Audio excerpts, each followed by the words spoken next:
Ya Allah, Ya Rahman, Ya Allah. Kita mulai mengucapkan Allahu Akbar.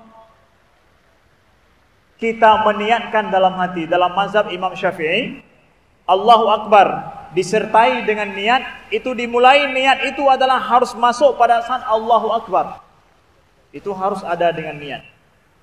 Niat harus ada dalam hati kita. Beda dengan mazhab yang lain. Mazhab yang lain itu memperbolehkan niatnya sebelum sholat, sebelum takbir.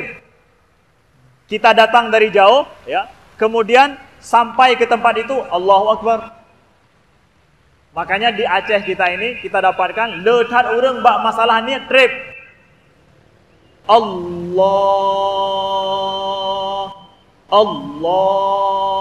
Hari damang-damang niat long. Mulang. Mazhab Imam Syafi'i, niat itu masuk pada saat takbir. Ketika kita melaksanakan niat, ini banyak juga yang tanya, Ustaz, masalah niat itu gimana sih? Kapan sebenarnya niat? Katanya niat dilafazkan dengan lidah, ya kan?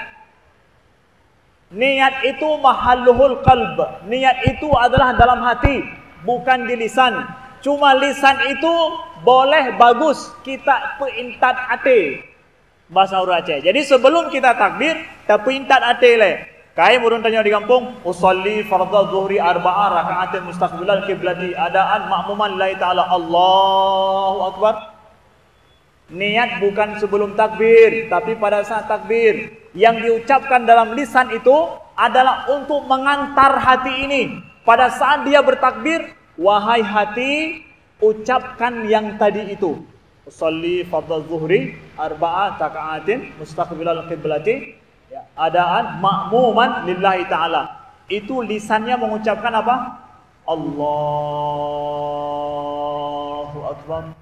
Makanya Allahu Akbarnya panjang dalam mazhab Imam Syafi'i. Biasanya orang-orang ikut mazhab Imam Syafi'i Allahu Akbarnya panjang. Karena apa? Niat itu dipaskan pada saat Allahu Akbar. Itu masalah niat. Ada apa masalah dengan niat? Saya ingin ceritakan sedikit. Ya Allah, Ya Rahim, Ya Allah.